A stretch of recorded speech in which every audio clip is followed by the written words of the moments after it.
Good afternoon, everyone.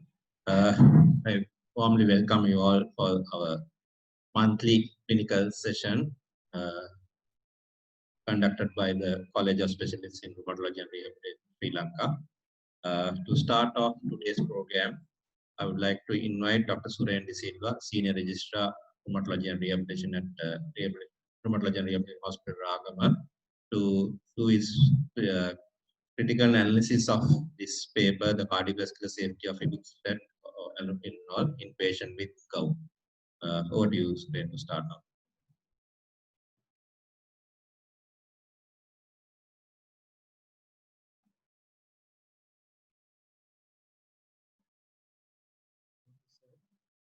Today, I'm going to discuss about the CHAOS trial, which evaluated the cardiovascular safety of Febuxostat or allopurinol in patients with gout.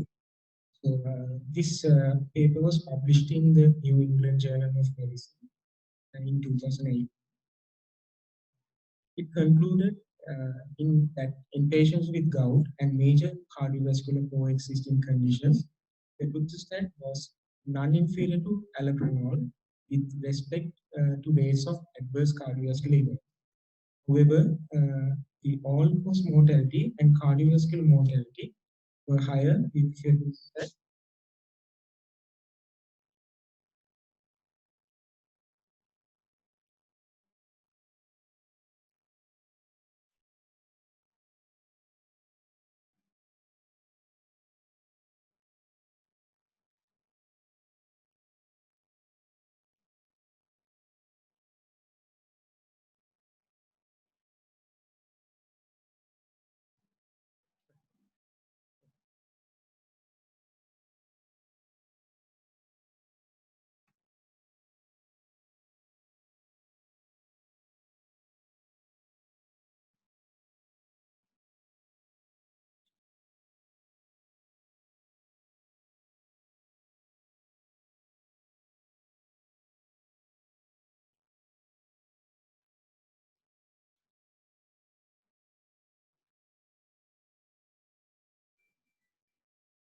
Yeah.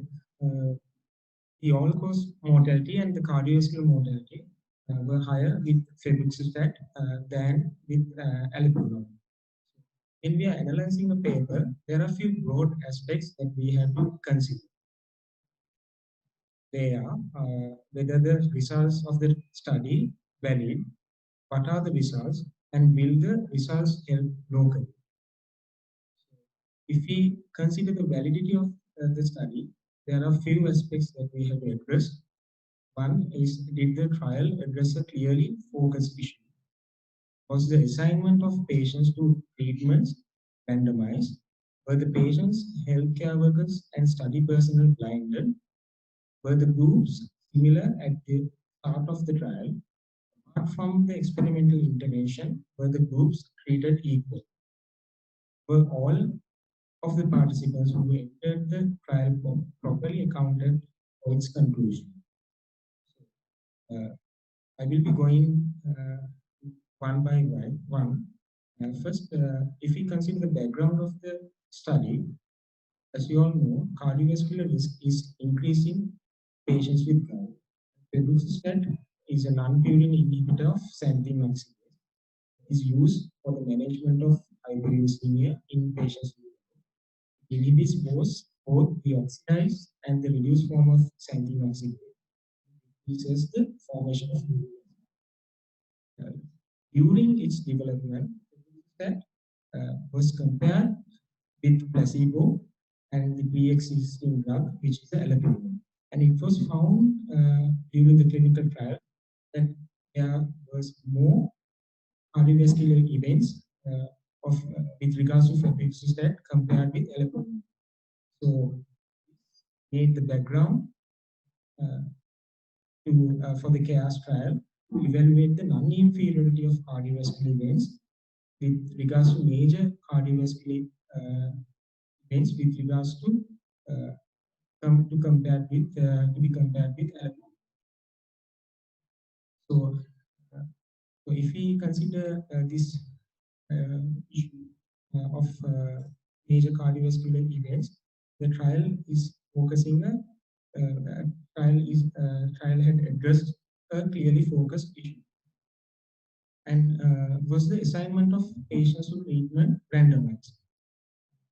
This we have to evaluate through the methodology of the trial. It was a multi-center randomized double-blind non-inferiority trial conducted uh, involving 6,198 participants with quadruple masking, conducted from 2010 to 2017, involving 450 sites in Northern America.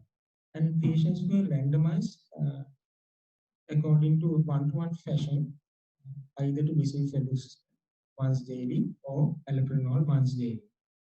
And randomization was stratified based on baseline renal function. To maintain the double-blind nature of the study, Febuxostat and Allopurinol tablets were over-encapsulated and matching placebo capsules were manufactured, which are identical in appearance. So if we consider the inclusion criteria, they have included male and female patients more than 50 and 55 years of age respectively. Diagnosis of gout based on the American Rheumatism Association criteria, and a uric acid level of more than 7 milligrams per deciliter at screening visit, or a uric acid level of more than 6 milligrams per deciliter, and inadequately controlled gout is defined as one or more flares in the preceding 12 months prior to the screening, or the presence of a crocus. Also, they have included patients with major cardiovascular or cerebrovascular disease, including myocardial infarction, hospitalized unstable angina, coronary or cerebral revascularization procedure, patients who has hospitalized transient ischemic attacks, patients with peripheral vascular disease, and patients with diabetes with evidence of microvascular or macrovascular disease, and patients who have the ability to give a valid consent, and those who are complying with the protocol requirements and scheduled clinical. They have also set some exclusion criteria. Patients who are having secondary hyperuricemia, for instance, patients with myeloproliferative disorders, and also patients with sanguinuria, and patients who who has received urate lowering therapy less than 7 days prior to the randomization, and known hypersensitivity to febuxostat or allopurinol or any components of their formulations, and patients with active peptic ulcer disease, and patients with history of carcinoma, except for basal cell carcinoma of the skin, within 5 years prior to the first dose of medication.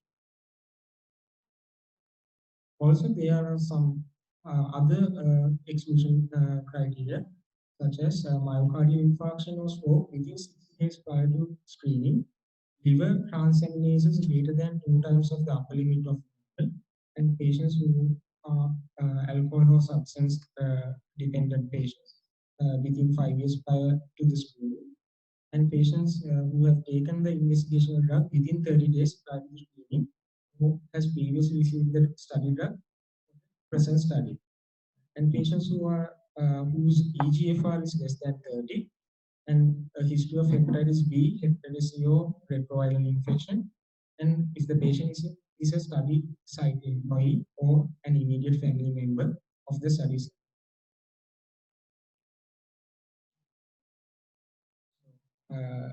The methodology had adequately described the study population, the study setting, and the randomization method. Were the patients, healthcare workers, and study personnel blinded? Yes, it is a quadruple masking that they have accommodated. The participant, care provider, investigator, and outcome assessor all were blinded.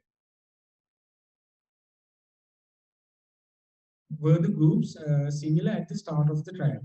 This we have to analyze by using the baseline characteristics of the study population.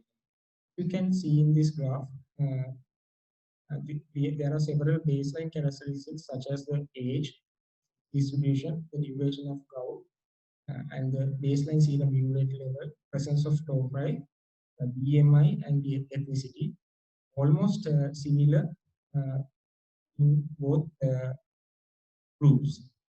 Also, the cardiovascular risk,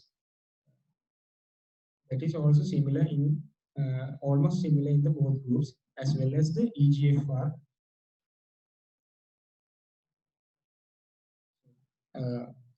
According to their baseline characteristics, the groups were similar at the start of the trial. This is a schematic representation of the trial. They have had a at at the beginning, there had been a washout period of 14 days prior to the randomization. For those who have been on urate lowering therapy, then at day 1, the patients were randomized into allopurinol, either allopurinol or Febuxostat group. Then they have been following up the patients at second week, then at first month, 3 months, 6 months, and 9 months, and at 12 months. And afterwards, they have had clinic visits every 6 months. However, patients had been contacted by telephone bi-monthly to assess the outcome. In the allopurinol arm, doses of allopurinol were modified according to the renal function. As I said, randomization was stratified according to the renal function. So the patients who have had normal EGFR levels had received 300 milligrams of allopurinol once daily, which was increased with 100 milligrams dose increments monthly until they receive they have a urate level of less than 6 milligrams per deciliter, or a maximum allopurinol dose of 600 milligrams daily is achieved. And patients who have had mild to moderate impairment of EGFR, the renal function, they have started with the initial dose of 200 milligrams of allopurinol with a dose increment of 100 milligrams per month until a urate level of target of 6 milligrams per deciliter or a maximum dose of 400 milligrams per day is achieved. In the Febuxostat arm, the doses were not modified according to the renal function. However, patients have been started on an initial dose of 40 milligrams daily and continued and assessed the serum uric acid level at 2 weeks.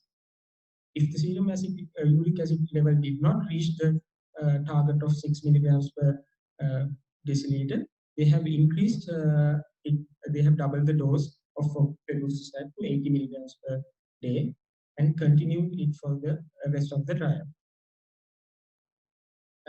As I said previously, at the screening visit, all urate lowering therapy was discontinued, and patient they have started on prophylaxis for gout flares with colchicine. If patient has had unacceptable side effects for colchicine, they have started on naproxen and lansoprazole as prophylaxis for gout flares for 6 months. Then patients following the study day 1 visit, subjects return to the clinic for study visits at the end of 2 weeks, 1 month, 3 months, 6 months, 9 months, and 12 months. Thereafter, they have had study visits every 6 months. However, their cardiovascular status was assessed bi-monthly over the phone. And subjects who are withdrawn from the study medication treatment but have not withdrawn consent were followed for the duration of the study, and subjects have been contacted by telephone bi-monthly to assess the MACE events. Even even they have withdrawn from the study medication.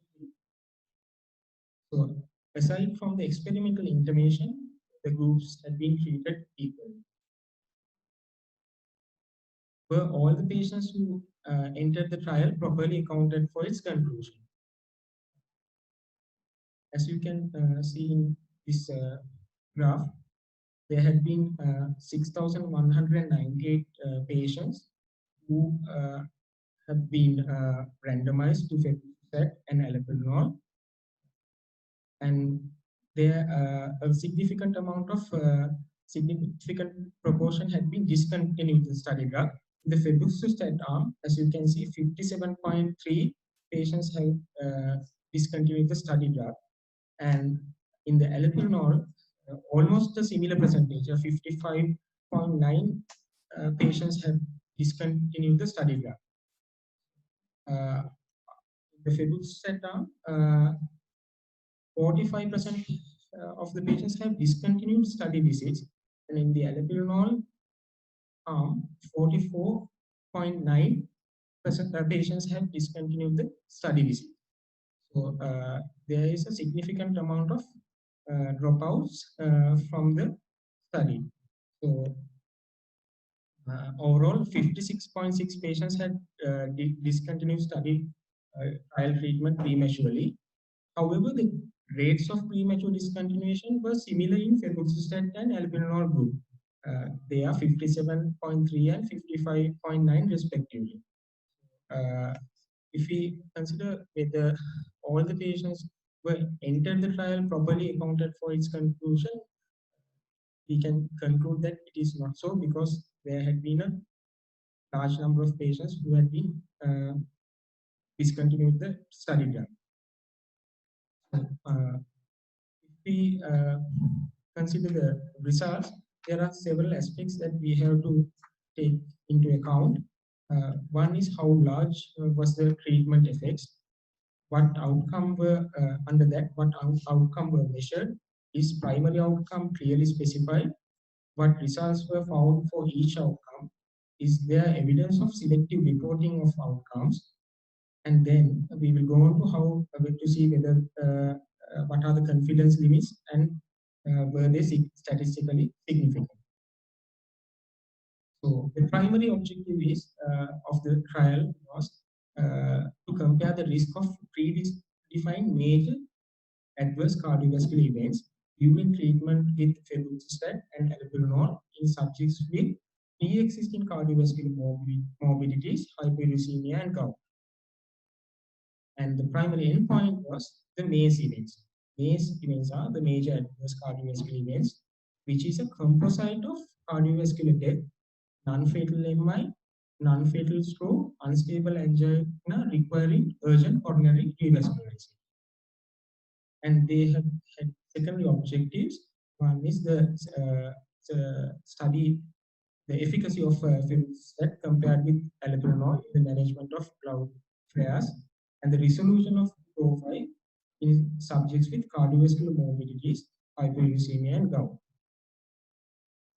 There are secondary efficacy endpoints, which are the number of flares requiring treatment from the end of the first year of treatment to the end of the fifth year of treatment. The percentage of patients with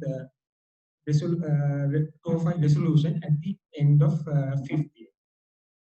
And there are some safety endpoints as well. These are antiplatelet trialist collaborative event endpoints. Those are similar to the MACE events, except for the absence of unstable angina requiring urgent revascularization.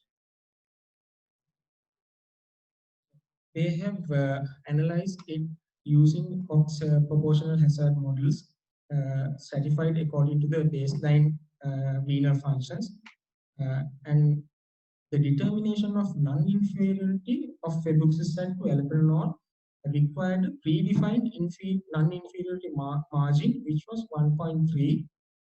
That is predefined from a previous trial, and if that is the upper limit of the hazard ratio of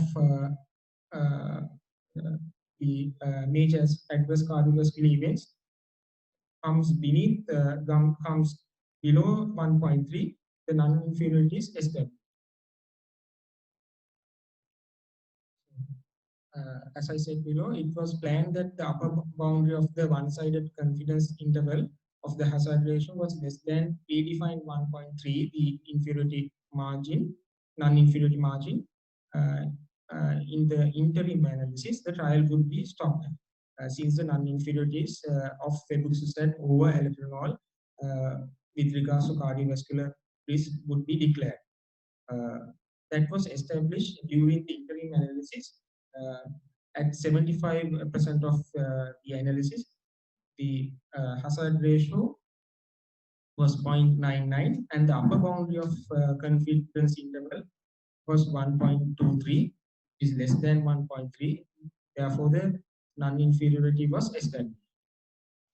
However, due to several discrepancies between the hazard ratio during the intention to treat analysis and during the analysis of events occurring during treatment, the Data and Safety Monitoring Board had recommended to continue the trial until a pre-specified 625 primary events had been occurred. So even though the non-inferiority of febuxostat was established at 75% of interim analysis, they have continued until 624 primary events have occurred. So if we consider the primary endpoint event occurred at similar rates in the febuxostat arm as well as the allopurinol arm, 10.8 from the febuxostat and 10.4 at a median period of 32 months. The hazard ratio is 1.03 with the upper boundary of confidence interval being 1.23 and p-value for non-inferiority was significant at 0.002. So this graph shows the primary endpoint, the MACE events, and 10.4 of allopurinol and 10.8 of febuxostat with a p-value of significant p-value for non-inferiority. This is the primary endpoint. However, cardiovascular death and all-cause mortality was higher in the febuxostat arm. And this is the Kaplan here showing at 32 months the MACE endpoints, the primary cardiovascular adverse endpoints being 10.8 and 10.4, almost non-inferior compared to the allopurinol arm. However, this graph shows the cardiovascular mortality, which is higher in febuxostat arm compared to the allopurinol arm. And all-cause mortality also the same as the cardiovascular mortality. With regards to secondary endpoints, they have assessed the efficacy of febuxostat versus allopurinol in terms of reducing hyperuricemia. Overall rates of Gout flares were similar in two treatment groups, 0.68 and 0.63 flares per patient in year in the febuxostat group and allopurinol group respectively. So they have concluded that the differences between groups in terms of efficacy were not large enough. These have been their target, less than 6 milligrams per deciliter of urate levels, almost similar statistics. There is no statistically significant difference between the two arms. And however, they have done a subgroup analysis because there are various factors contributing to the cardiovascular risk, not only gout. So, and during the subgroup analysis, they have found no heterogeneity associated with any of the baseline factors, except for the interaction with NSAID use and the absence of low-dose aspirin. In this forest plot, you can see the NSAID use and the absence of low-dose aspirin shows heterogeneity. So other than that, all the baseline factors of subgroup analysis did not show any heterogeneity. So we consider the analysis. They have discussed the outcome measures, and the primary outcome is clearly specified, and the results were we have discussed the results with regards to each outcome, and there had been no selective reporting of outcomes, and we have described the confidence limits as well as their statistical significance. If we consider the limitation of this study, the important limitation of the trial are the large number of patients who have discontinued the trial treatment and the large number of patients who did not complete the follow-up. So that is an important limitation of this study. As I have mentioned, about 55% of patients have been discontinued the drugs from each of from the allopurinol arm as well as the febuxostat arm. Will the results help locally? Were the people included in the trial similar to our population? Obviously, it is not so. This was carried out in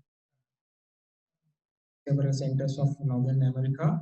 The baseline characteristics will be different from our local setting, including the age distribution, sex distribution, the BMIs, and the cardiovascular risk.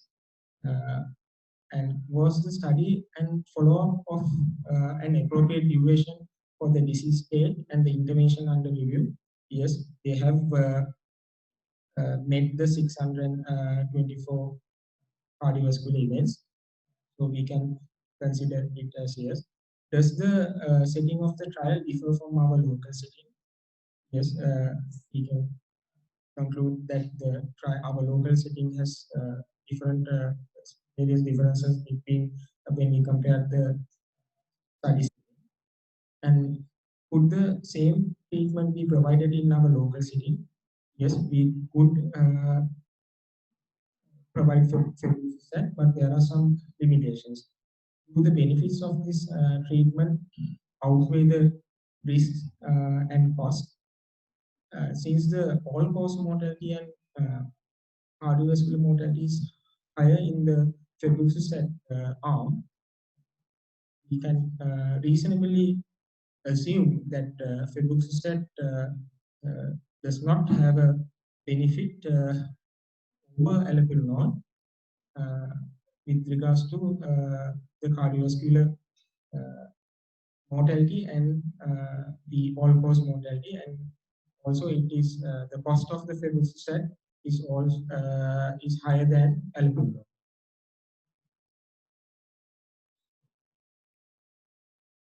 Thank you for your kindness.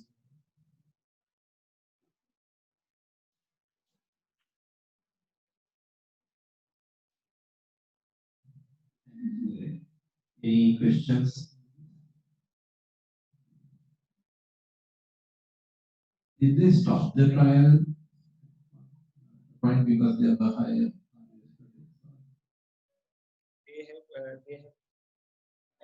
They had a predefined base events of 624.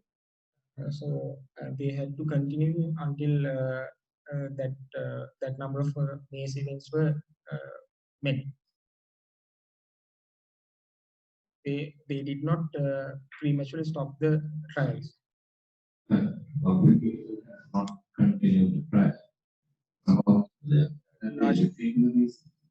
yeah, they have looked into several reasons. They have described like due to the side effects, and they have some of the patients have not adhered to the protocol. Major protocol deviation, and some had as adverse effects, and due to various other reasons they have lost follow-ups. Affected. Yes. This very large. Even the 50 has He has issued a warning on Is actually they have if they have wanted the trial to be continued until all the MACE events had been occurred. But with regards to cardiovascular, if the cardiovascular mortality and adverse all-cause mortality is high, they don't prefer it as a first-line therapy. still people who have higher risk. This warning.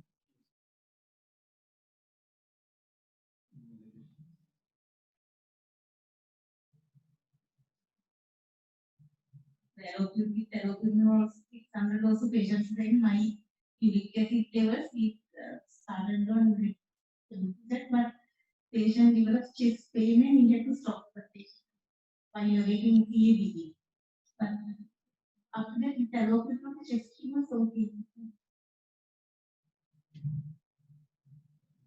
The warning is the road that to start with, okay, there's no other alternative for people who have risk of If the suppose if the patient is also having a significant renal impairment or allopurinol cannot be given due to adverse effects, then as a second in that instance we can use Febuxostat. yeah,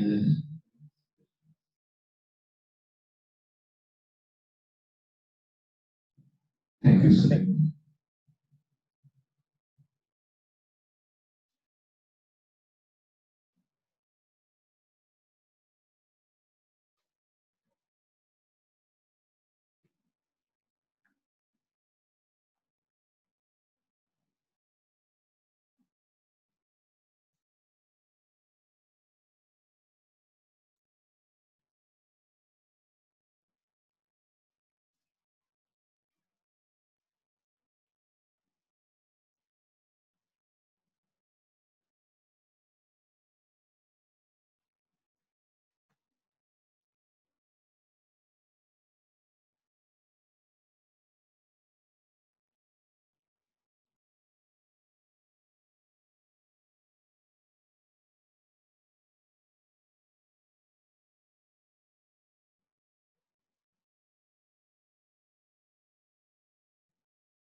Our next presentation will be by Dr.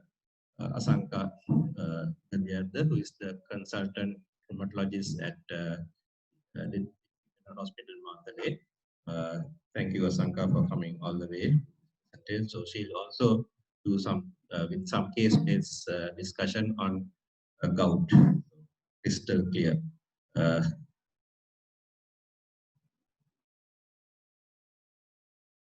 Please take.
Yeah, sorry about that. Please.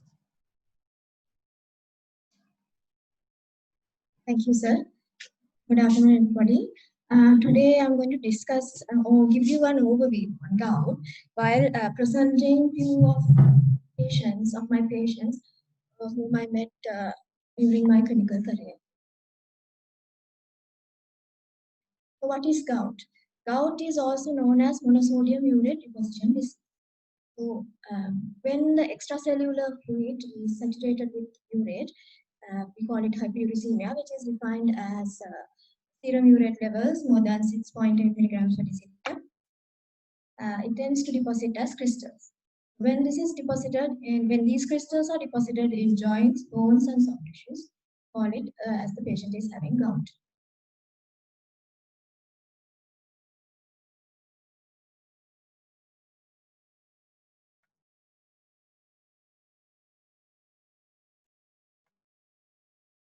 So what happens in gout?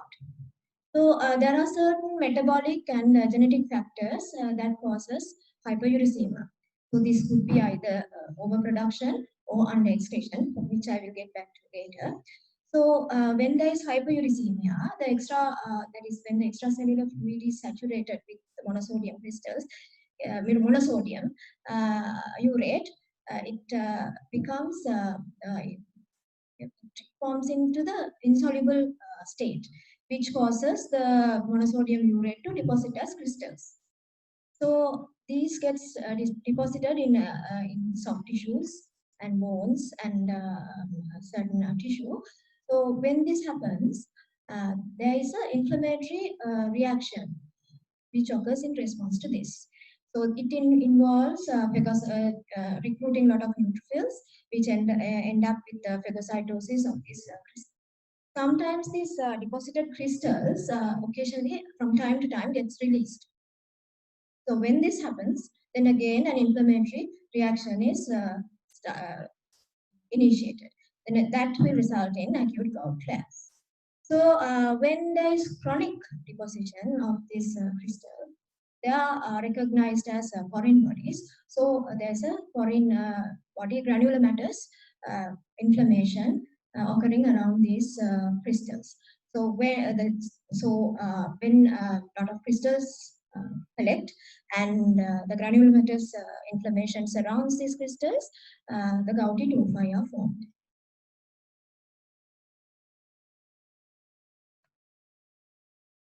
So gout is the commonest inflammatory arthritis in men.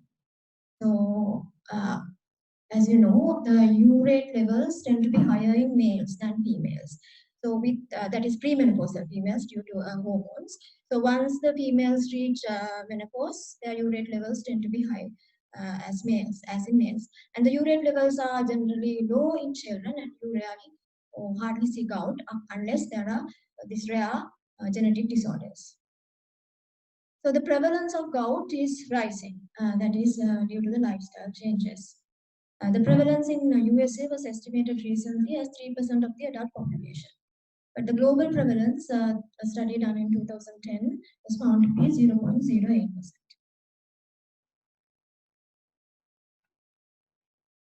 So what are the risk factors for development of gout?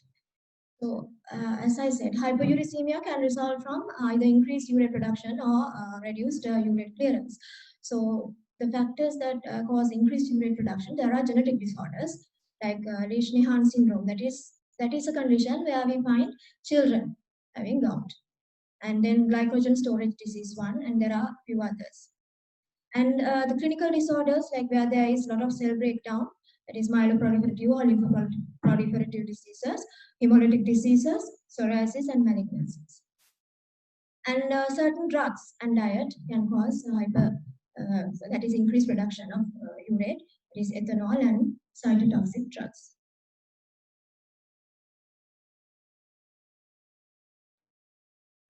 So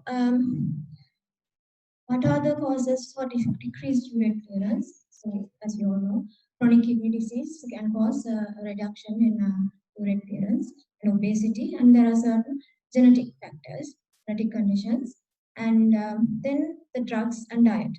So drugs like diuretic and diuretics, that is loop and thiazide diuretics, important drugs which cause, common drugs which cause this decreased urine clearance and then hence gout. Then low dose aspirin and anti-TB therapy, that is ethambutol and pyrazinamide, and also cyclosporine. Cyclosporine is important because in chronic kidney disease you have hyperuricemia, and then patients who receive renal transplant will be on cyclosporine. That also increases the risk of gout.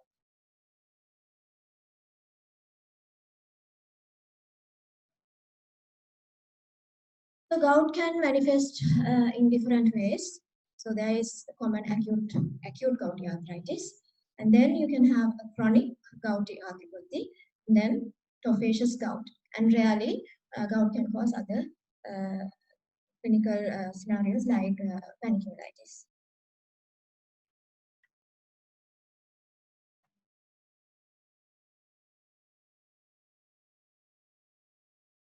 So my first patient is a 42-year-old accountant with hypertension, dyslipidemia, and fatigue. So he presented with an acute painful swelling of right ankle, followed by right knee joint. So prior to this, he has been in holiday. He has been on holiday with his friends, enjoying having a little drink. So he also gave a history of previous 3 episodes during the last 5 years. So the first episode, which involved his right big toe, and it settled spontaneously after a couple of. And then about 3 years back, he had another episode involving the same big toe and right ankle. And at that time, he saw a GP and he was given some medication, and it settled following treatment in a couple of days. So then the third episode, he had a knee joint swelling on the right side. So at that point, he was given intra-articular injection and it settled with that. So on examination, his right ankle and right knee joint was swollen, and they were tender and warm, and there was erythema over the right ankle, and there was a moderate knee effusion. So his investigations revealed that his CRP was elevated, his white cell count was slightly on the high side, and his serum creatinine was normal. His uric acid was elevated at 9.2 milligrams per deciliter. So a few words on serum uric acid. So in respect to gout or patients coming with acute disorder joints, higher uric acid levels are taken as more than 6 milligrams per deciliter. But the uric acid level may be normal during an acute attack. So if it is normal and if you still suspect gout, you have to repeat the uric acid after 4 weeks the acute attack. And however, without the clinical symptoms, elevated uric acid level alone is not sufficient to diagnose gout because people can have asymptomatic hyperuricemia. So his knee joint was aspirated. It reveals a turbid fluid, and the culture was negative. So it is important because septic arthritis can present in a similar way, acutely swollen monoarthritis or oligoarthritis. So the microscopy, it really revealed polymorphs, 25,000. And the centrifuge deposit was looked under the polarized microscope and urate crystals noted. So a diagnosis, a definitive diagnosis of gout was made.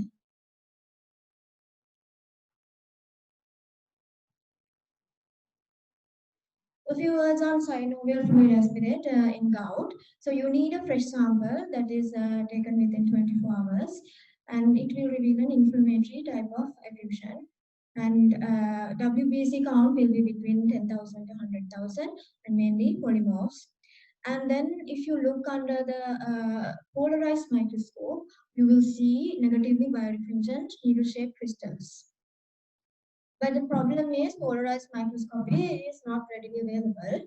So even in Matale, for me, it's not available. So what I do is my pathologist tells me, she examines the centrifuge deposits under the microscope, and she can identify crystals, but she cannot definitely say whether they are urate or not. So along with the clinical features, this can be used for diagnosis. So, however, in larger hospitals and private sector, polarized microscopy is available. So, the crystals may be detected even during intercritical period. That is, intercritical period is the period in between attacks. So, if there's an effusion, if you can aspirate between attacks of previously affected joints, you may be able to demonstrate the crystal. So this, of course, I've taken, this picture is of course taken from up to date. It shows negatively birefringent crystals. Shown as yellow needle-shaped crystals. So the next patient is a 60-year-old retired teacher with diabetes mellitus who presented with painful fingers and knees for 2 years duration. And he has experienced worsening of pain, and there had been swelling for 2 weeks prior to his presentation. So he also gave a history of TB spine from 2 years back, for which he took 1 year of anti-TB therapy. On examination, his distal interphalangeal joints and proximal interphalangeal joints were tender and swollen. So his CRP was elevated and his creatinine was normal, but his uric acid was elevated at 8.7.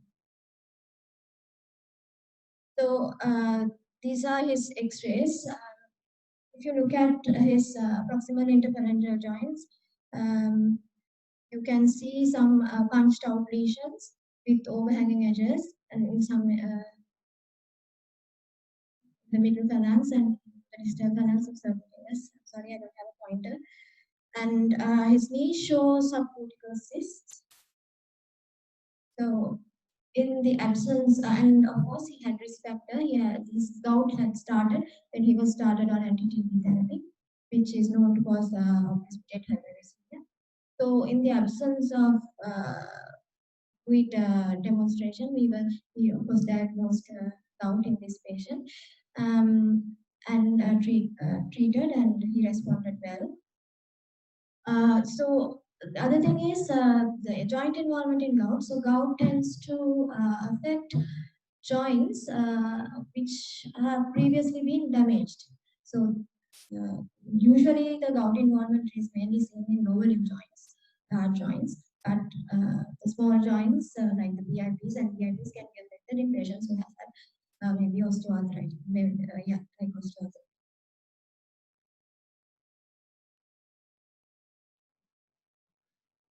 So a bit on X-ray. So here you can clearly see the punched out lesions with overhanging edges, and then the subcortical cysts. And on the X-ray of the feet, you can see the soft tissue and the soft tissue swelling and the profile.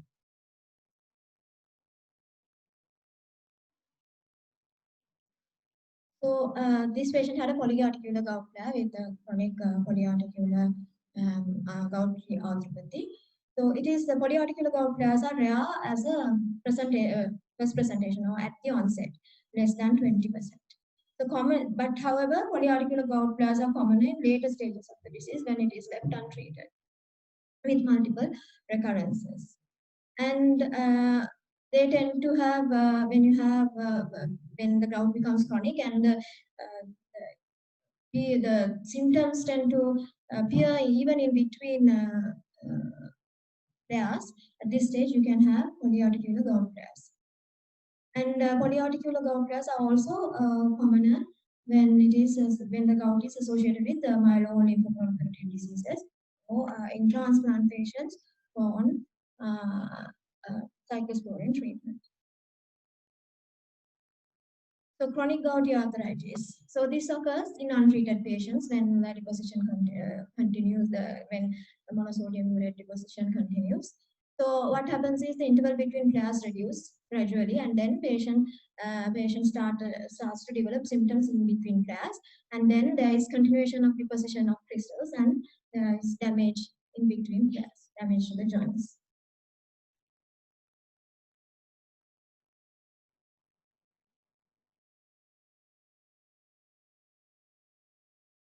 Autophagus gout.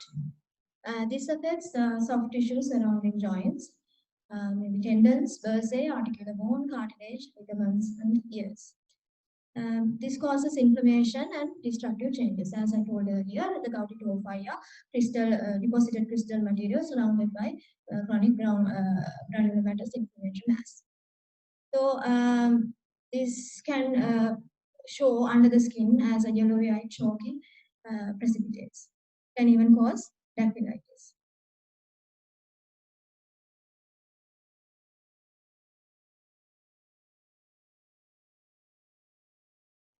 So this picture shows the first one, gouty tophi, the ear, and run versa, and then fingers.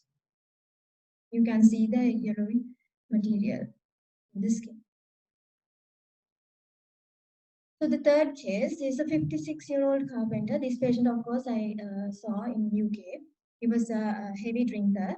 He presented with recurrent episodes of right forearm pain and swelling. So when we looked carefully later on in the later episodes, he had these painful indurated areas. So clinically, it looked like panniculitis. It responded to steroid initially, but then he started getting recurrent episodes and we could not find a cause.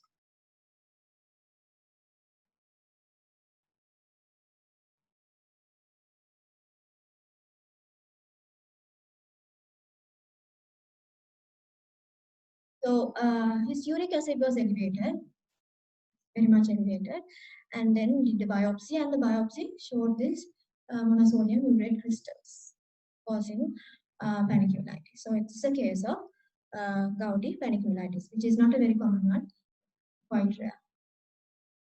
Unfortunately, I don't have a picture to show.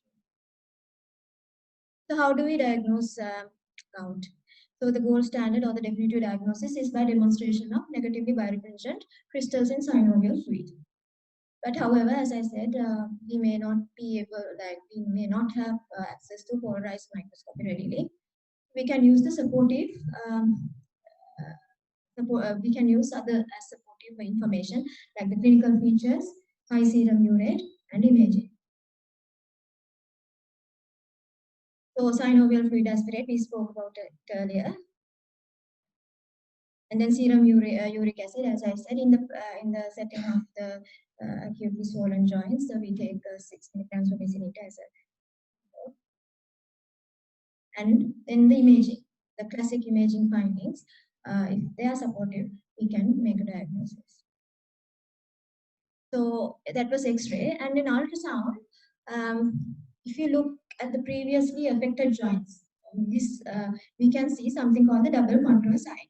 That is to show the crystals which have been deposited at the end of the hyaline cartilage as another line. So you see as there are two lines for the particular bone. This is called the double contour sign. It is highly specific for gout, and it has a very good positive predictive value. So you have to look at the previously affected joints, and this is seen more in the early disease than in the late disease. But the problem with this is its sensitivity is low.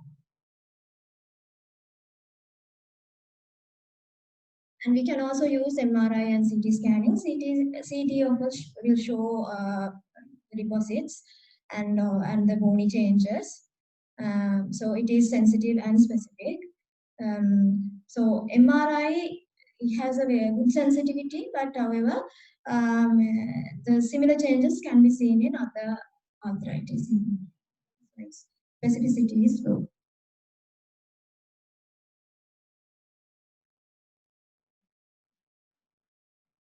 So earlier, so is there a diagnosis criteria? There is no diagnosis criteria for gouty arthritis, but there is a classification criteria to be used in research purposes. So earlier you used the American Rheumatological Association criteria 1977, but since it was not a sensitive or a specific one, it did not include imaging findings. And so therefore a new classification criteria was made. However, it is quite complicated. You need a web-based calculator to calculate the for the classification criteria. So it looks into there's an entry criteria. Entry criteria is you have to have at least one swollen joint, and then they look into the presence of positive urate crystals in synovial fluid. Then if that is there, the definitive diagnosis is made. If not, they look into the classic clinical features like the erythema overlying the joints and the pattern of joint involvement. We have the MTP joint or the lower limb joint involvement, and then the classic history of gout, that is the maximal, the onset of symptoms within the first 24 hours, and the resolution of previous episodes within 14 days. Like that, they look into the classic clinical features and give a score. And then they look into the serum uric acid levels and give a score. And then they also look into the imaging findings. When the classic imaging findings are there, then they're also given a score. However, this is to be used for research purposes. So, because this aspiration and porous microscopy is not readily available, a tool has been developed, especially for primary care, in the primary care setting, to sort of identify patients with or diagnose patients with gout. So these, so there are points given for certain factors. So when it's a male patient, 2 points given, and previous attacks 2 points, onset within 1 day 0.5 points, joint tenderness, first MTP involvement, hypertension and CVD risk, then serum urate levels. Here they have taken 5.8 as a cutoff. So if there's a high score that is more than 8, there's a high probability of gout. So what are the factors precipitating flares? Flares can be precipitated by starvation, dehydration, certain food, and certain food, that is food high in purine, and certain drugs, vaccines, and surgery and trauma. So how do you manage gout?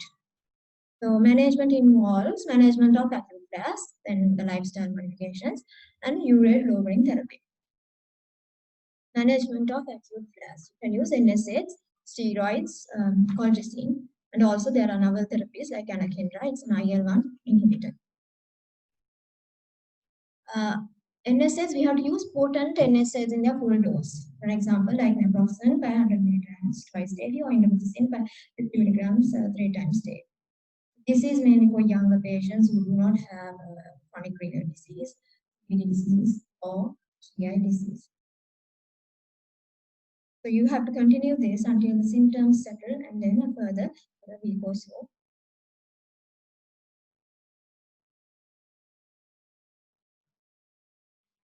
Steroids can be given either as oral, intraarticular, IM, IV. But here, with the steroids, you have to exclude infections because gout and septic arthritis may have similar presentation. So steroids you give short oral course. Once the symptoms settle, you have to taper it off over a period of 2 to 3 weeks. And colchicine is quite a safe drug, but only problem is it has a narrow therapeutic index. Otherwise, it is quite safe to be used in renal disease and in elderly. We can use 500 micrograms twice daily. So what the tablets available here in Sri Lanka are the 500 microgram tablets. So yeah, you can use it twice daily. But in USA, they have the 6 microgram tablets, which is they use this other regime. Problem with this, as I said, is that there are narrow therapeutic index. You can have cytopenias, GI problems, and then skin disease, skin involvement, and even severe reactions can happen with colchicine if it reaches the toxic levels. So when you're giving colchicine, you have to be careful because the levels are increased with macrolides and verapamil, and also cyclosporine. Urate lowering therapy. So when do we have to give urate lowering therapy for all gout patients? No. It has specific indications. So it is indicated when one or more if there are one or more subcutaneous tophi. and if there is radiologic damage attributed to gout, or if there are frequent flares, that is more than 2 acute flares per year.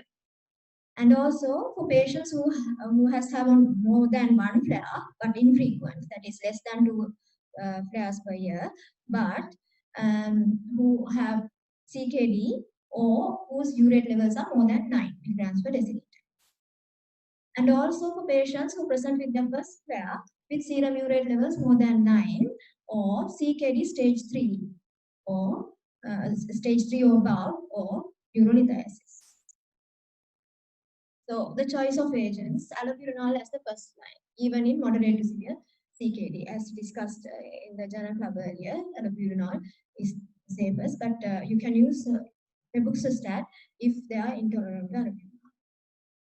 You have to start off with a low dose, that is from around 100 milligrams for allopurinol and 40 milligrams of Febuxostat, and slowly titrate it up according to the uric acid level. For CKD patients, the allopurinol starting dose should be lower, like 50 milligrams. Probenecid can be used as a less effective alternative therapy, but in the setting of CKD, it has no value. So dose should be titrated up to achieve the target serum urate level of 6 milligrams per deciliter.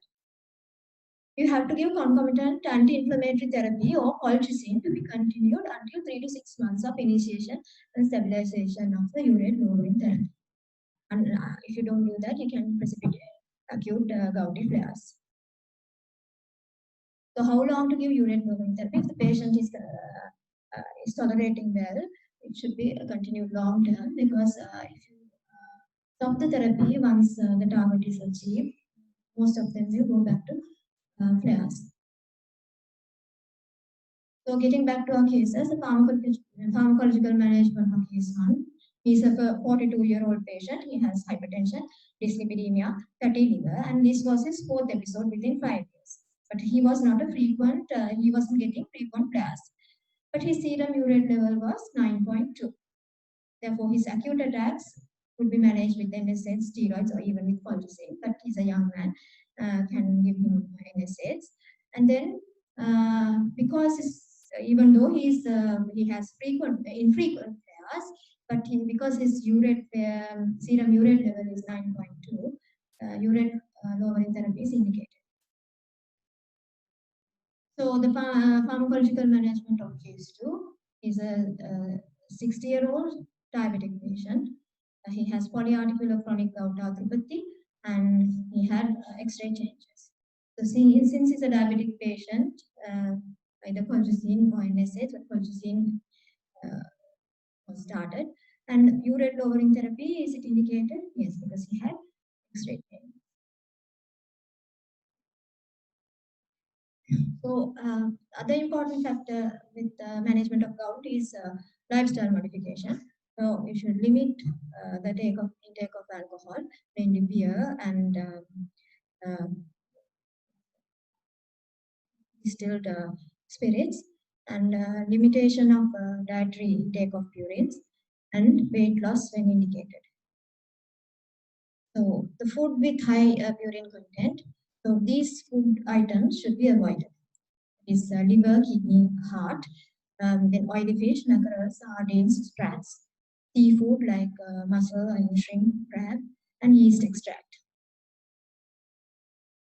And these foods have moderate urine content, so they should be consumed in reduced amounts. That is meat, red meat, and also chicken, dried peas, beans, legumes, mushrooms, all. So in summary, gout is rising in prevalence. You have to consider gout in the differential diagnosis for inflammatory arthritis, especially in males. And in the absence of facilities for identification of crystals, clinical features, imaging findings, and urate levels can be used for diagnosis. Look for indications for urate lowering therapy and initiate it accordingly. Also, lifestyle modifications also play an important role in gout management, so therefore patient education is. So the pain of gout is known as one of the worst pains that can be experienced. So this is a writer writing down his experience on the pain that he experienced with gout. He says now it's violent stretching and tearing of the ligaments, now it's gnawing pain, and now a pressure and tightness. So exquisite and lively that it cannot bear the weight of bedclothes, nor the jar of a person walking in the room. The night fasting, torture, sleepless, and it goes on. Thank you.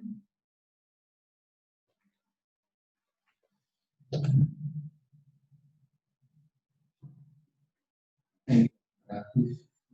Any questions? Facial scope, I think the targeted treatment level is lower than 5.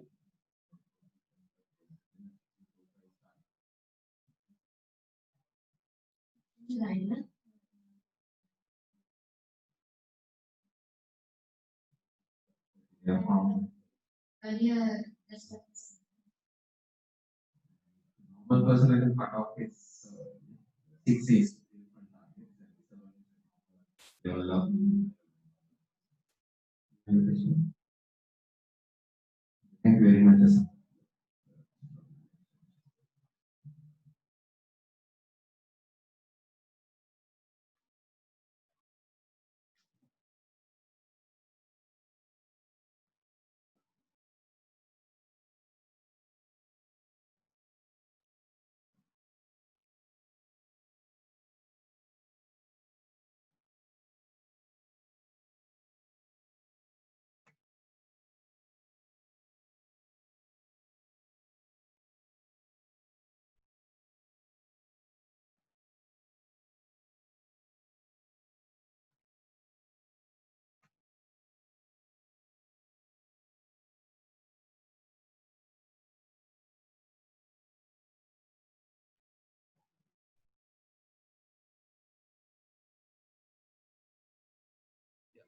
Just before the start of our last part of the case presentation, just one announcement that is our annual sessions will be on 5th and 6th December. So, yeah, and also thanks goes to our sponsors, Examedica, for doing it continuously for the college. Thank you very much. And our last presentation today is by Dr. Gowry Mudiyanse, Senior Registrar in Rheumatology and Rehabilitation, on a young man with progressive dyspnoea, rash, and arthritis.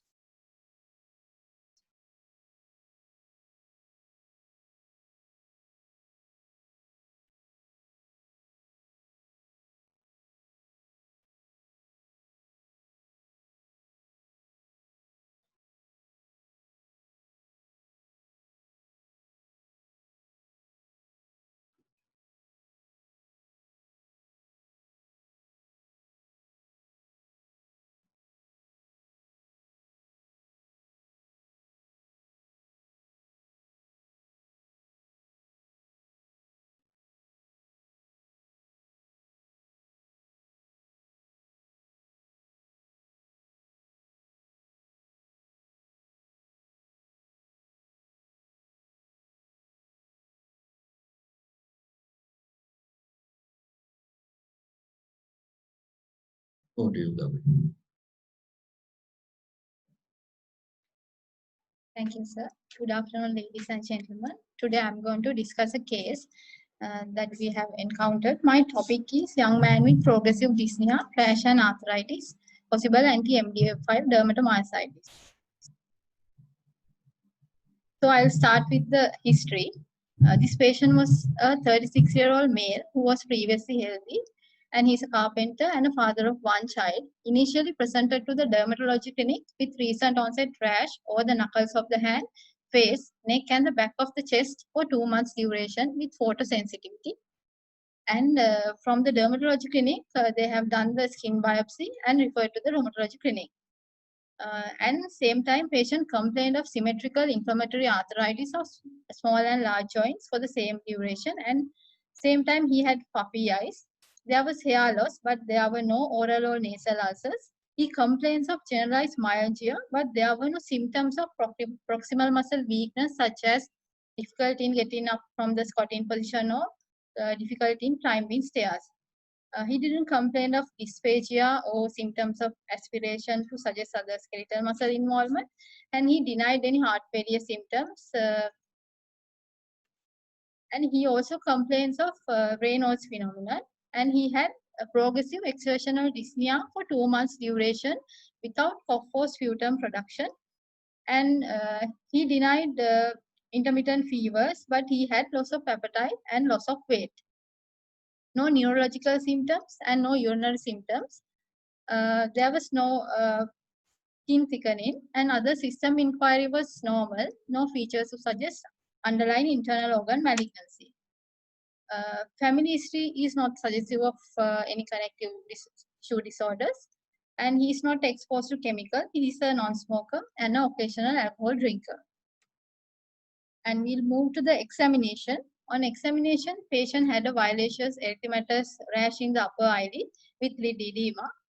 Gottron's papules were there, as well as Gottron sign, V-neck sign, shoal sign, ragged cuticles, and puppy fingers was present. And there was non-scar in alopecia, but patient didn't have malar rash, oral or nasal ulcers, sclerodactyly, pitted scars, calcinosis cutis, or vasculitic rashes. There were no erosive Gottrons. At the moment of examination, there were no active Raynaud's phenomenon, no mechanic sand. He was not dyspneic at rest. Saturation was normal in room air, but lung examination revealed bibasal end inspiratory capitation without post-tussive changes, and there were no other added sounds. There were tender joints as well as swollen joints, and his pulse rate and blood pressure was normal. No clinical evidence of pulmonary hypertension. Muscular system examination, his muscle bulk was normal, no muscle tenderness. Proximal and distal muscle power was normal. It was 5 out of 5 with normal reflexes. Abdominal examination didn't reveal organomegaly or any masses. Neurological examination was normal. So, sorry, I don't have the initial pictures of the patient, but still these pictures were taken few months after the treatment, but still you can appreciate the disappearing violaceous rash with puffy eyelids, and he had Gottron's papules over the PIP joint which were resolving, and he didn't have mechanic sand. His V-neck sign also resolving. Usually the initial V-neck, as the V-neck sign, he has erythematous papules in the anterior part of the neck and the chest. Now with treatment it was resolving. These are the typical rashes you will encounter in a dermatomyositis patient.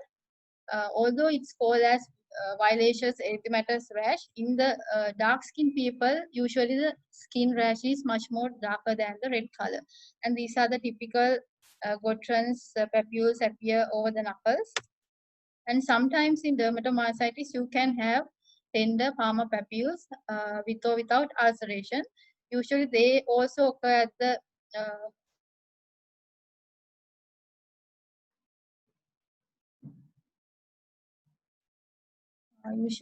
those also occur at the knuckle areas, and they are just opposite to the Gottron's papules, so they are called as kissing lesions. So after the history and examination, our differential diagnosis was the first one was the amyopathic dermatomyositis, because the patient had typical skin features of dermatomyositis, but he didn't have clinical features of myositis. Second one was the antisynthetase syndrome, because the patient has evidence of interstitial lung disease with some features of antisynthetase syndrome. And this could be even a SLE dermatomyositis overlap, because patient had some few features to suggest SLE, such as photosensitivity, Raynaud's phenomenon, and arthritis. But the systemic sclerosis and rheumatoid arthritis is less likely, even though he had few symptoms to suggest those differential diagnoses. Let's move on to the investigations. Initial investigations, patient had neutrophil leukocytosis with normal hemoglobin and platelet. His ESR and CRP was persistently normal, and CPK value 1 was just above the upper limit of normal, and repeated values were normal. AST, ALT, and LDA was repeatedly normal, and ANA was positive 1 in 640 with a speckle pattern. dsDNA, rheumatoid factor, and U1RNP was negative. 2D echocardiogram showed normal ejection fraction without evidence of pulmonary hypertension. 2 repeated EMG was normal, no evidence of myopathy. Skin biopsy showed hyperkeratosis, epidermal atrophy, and interface dermatitis, which is suggestive of a dermatomyositis. And HRCT showed UIP pattern lung involvement with early honeycombing, but there were no ground glass opacities. This is the first lung function test. It showed restrictive type of lung involvement with reduced DLCO. The second one is after treatment, few months after treatment, it also show further reduction of lung volumes as well as the DLCO. CT abdomen pelvis done to look in for a malignancy. There were no evidence of malignant lesions. His UFR and serum creatinine was normal. So before discussing the patient's differential diagnosis, I would like to give an idea of newer classifications of myositis. The first myositis classification was introduced in 1970, and in 1975, the widely used Bohan and Peters criteria was introduced, and the latest classification is the 2017 EULA-ACR criteria. There are several types of idiopathic inflammatory myopathies, and under that, the commonest one is the inclusion body myositis, then dermatomyositis, immune-mediated necrotizing myositis. Antisynthetase syndrome also tend to recognize as a separate entity, and polymyositis. This is the Bohan and Peters criteria, which was introduced in 1975, and it has been used for more than 40 years. In this criteria, the patient should have clinical muscle weakness with biochemical evidence, EMG evidence, and muscle biopsy evidence. So if you suspecting dermatomyositis, the patient should have typical rash. But the deficiencies in this classification is that this classification is based on the expertise opinion, not research based or database. And this doesn't include the presence of muscle specific antibodies, and you can apply this only for the dermatomyositis and polymyositis. This is the newer 2017 EULA-ACR criteria. This was introduced after evaluating the data of more than 900 patients all around the world in different centers with the collaboration of multiple specialties including rheumatology, dermatology, neurology, and pediatrics. And in this criteria, we give a mark for a presence of each criteria, and then we calculate, and from that we can say whether the patient is having a probable idiopathic inflammatory myopathy or definite idiopathic inflammatory myopathy. So you can use this criteria for clinical diagnosis as well as for the research purposes. Now, for which patients you have to use this criteria? When you suspect a myopathy, there could be several types of myopathies. It could be a metabolic myopathy, endocrine-related myopathy, or a genetic one. When you use this criteria to a patient with myopathy, if the criteria is positive, then you can think it's a idiopathic inflammatory myopathy.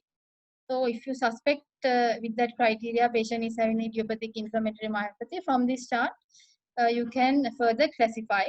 If the patient is less than 18, then it goes under the juvenile category. If the patient is more than 18 with the typical dermatomyositis rash, with evidence of myositis, it is dermatomyositis. If the patient doesn't have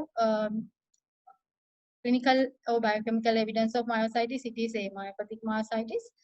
And if the patient doesn't have typical skin rash of dermatomyositis, then you have to go by the muscle biopsy findings. Then according to the biopsy, you can categorize under inclusion body myositis, immune-mediated necrotizing myopathy, or polymyositis. So let's come to the differential diagnosis of our patient. The one differential diagnosis was the antisynthetase syndrome. The common symptoms of antisynthetase syndrome are fever, inflammatory arthritis, Raynaud's phenomenon, mechanics, and interstitial lung disease. And in antisynthetase syndrome also, you can see some skin manifestations of dermatomyositis. This is the proposed diagnostic criteria for antisynthetase syndrome. For that, you should have positive antisynthetase antibody plus 1 or 2 clinical criteria. There are several antibodies under the antisynthetase syndrome. Commonest one is the JO1. The next common type are the anti-PL7 and anti-PL2. So the most common antibody, anti-Jo1 antibody, is associated with myositis and as well as interstitial lung disease. Interstitial lung disease is seen in 40 to 80% of antisynthetase syndrome. The interesting thing that found was in the largest cohort of antisynthetase patients, that was in American and European network of antisynthetase syndrome, 445 patients out of 636 was presented with the symmetrical polyarthritis without interstitial lung disease and myositis. Then after some time, they have developed interstitial lung disease or myositis. So if a patient presents with symmetrical arthritis, antisynthetase syndrome also a differential diagnosis, although it is rare. The non-Jo1 antibodies, as I mentioned, anti-PL7 and PL2 are the next common types, but they are associated with subclinical myositis and a rapidly progressive interstitial lung disease. And the interesting thing about non-Jo1 patients also, these patients present with interstitial lung disease, but they don't have overt myositis. And they also have common clinical symptoms of other connective tissue disease. So we tend to diagnose the other common connective tissue disease such as mixed connective tissue disease, systemic sclerosis, maybe rheumatoid arthritis in patients with connective tissue features and interstitial lung disease. The myositis is not there, we sometimes forget this amyopathic myositis, which also can associated with interstitial lung disease. And special muscle biopsy finding in antisynthetase syndrome was perivascular necrosis. So we'll move on to the next differential diagnosis. It was dermatomyositis. For the identifying purposes, it again divided into three criteria. What we suspected was the amyopathic dermatomyositis. In dermatomyositis also, there are specific antibodies as antisynthetase syndrome. The commonest one is the MI2 antibody, which is associated with skin symptoms and myositis, but it's not associated with significant interstitial lung disease.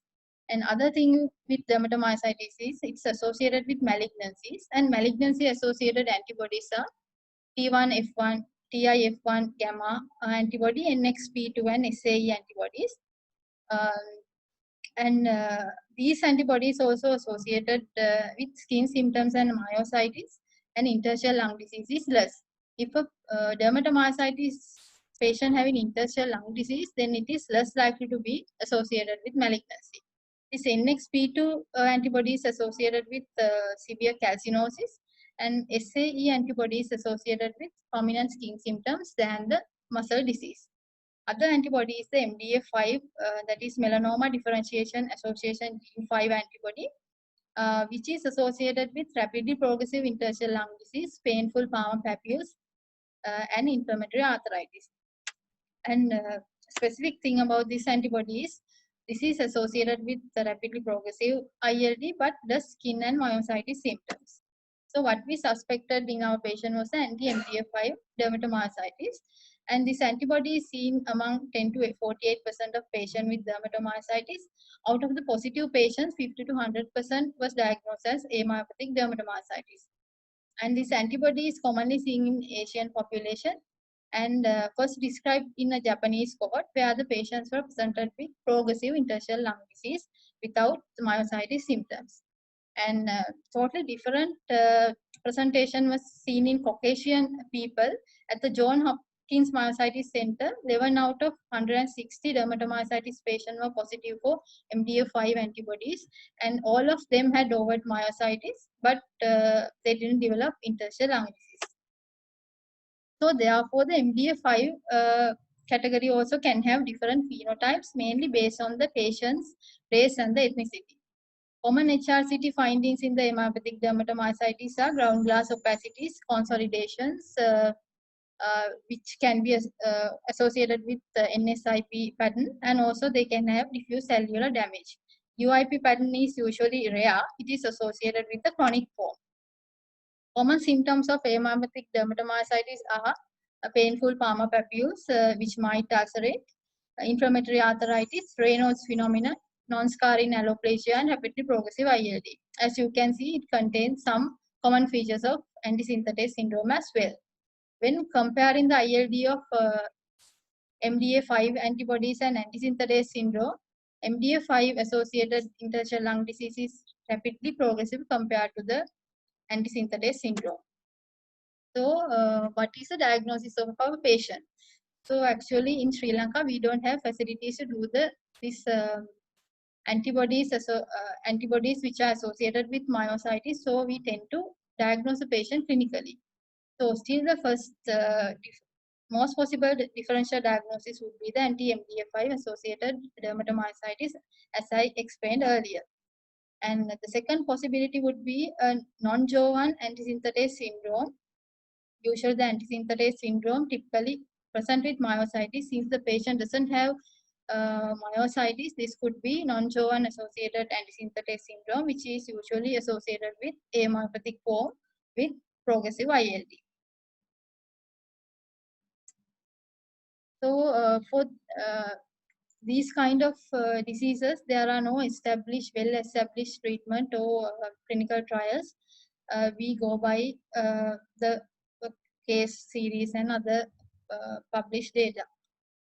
And there are evidence to use steroids, cyclosporine and cyclophosphamide in MDA5 dermatomyositis patients. So we started the patient on prednisolone, cyclosporine and IV cyclophosphamide. Patients' skin symptoms, Raynaud's phenomenon and arthritis was completely resolved, but the lung disease was a little bit progressive, as I shown the lung functions earlier. So we are planning to do the repeat lung functions as well as the repeat HRCT to assess the lung involvement properly. So take home messages. The new classification of myositis is more accurate since it's evidence-based and included muscle-specific antibodies.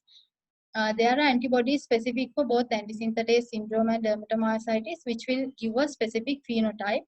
That will be very important in suspecting the clinical spectrum of the patient, and also to identify the clinical cause, as well as it is very important for the treatment as well as the prognosis. If we cannot find the antibodies, we are blindly treating the patient.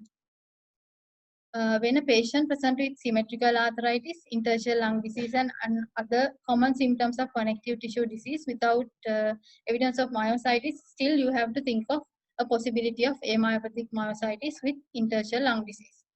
MDA5 associated interstitial lung disease is a rapidly progressive one, and you have to start treatment promptly.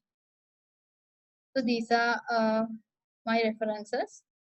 And this chest X-ray is not relevant to the patient I discussed. This is a separate chest X-ray that we encountered yesterday.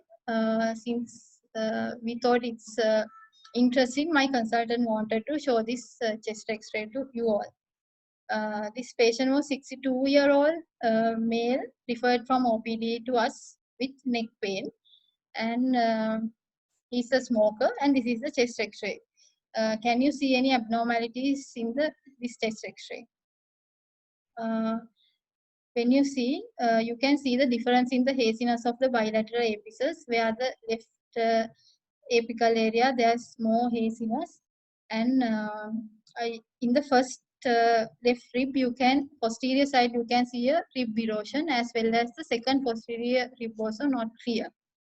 So we thought a possibility of a pan-cause tumor.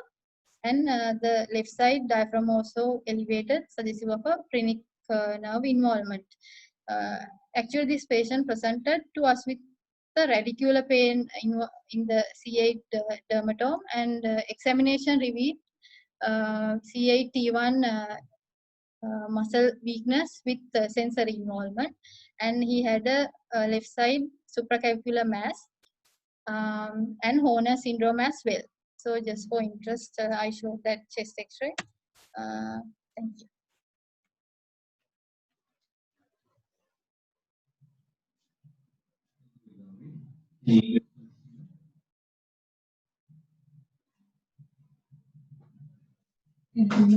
Next presentation, the patient will get hemolytic dermatomyositis, but the unknown environment is UI.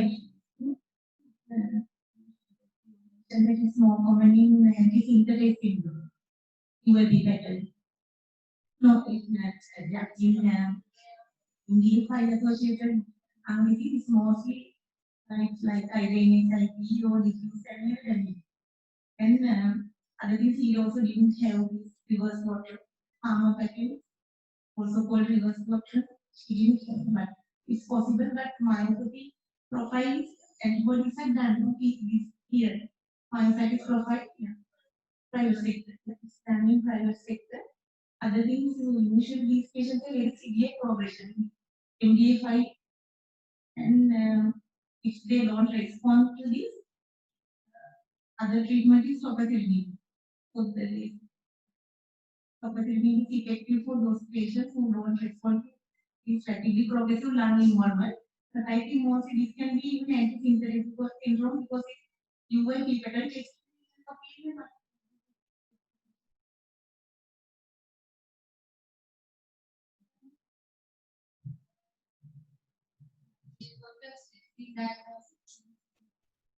Differential diagnosis, lung disease is the main worry. So, that we have started treatment receiving for the intestinal lung disease, depending on the progression of the intestinal lung.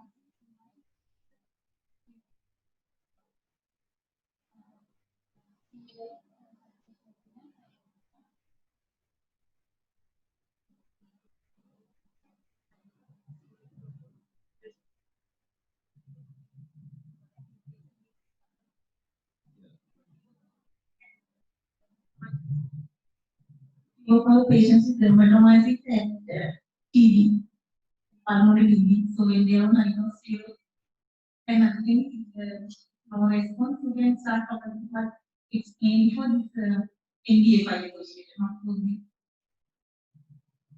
And his ESM was not generally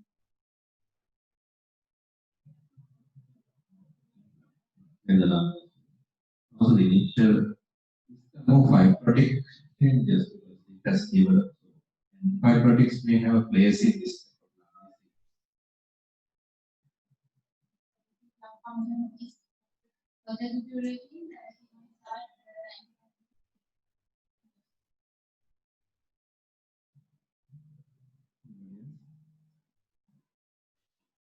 Thank you very much, and thank you all.